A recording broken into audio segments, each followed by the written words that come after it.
Want to know how to analyze your thumbnails using TubeBuddy? Well, no worries. In this video, I'm going to show you an easy step-by-step guide on how you can do it. It's super simple and under a minute, so let's get straight to it. Now, first things first, just simply open up your TubeBuddy application or the YouTube Studio and launch your extension. So make sure you're under Contents, and here you can just simply hover on your video or select your video. And now once you selected that, you can just simply scroll on the thumbnails, or you can just simply select this drop-down box. And here you should be seeing thumbnail analyzer, just like that.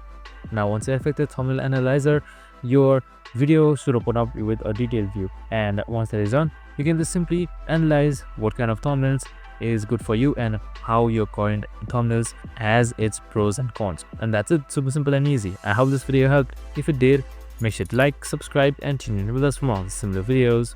See you in the next one.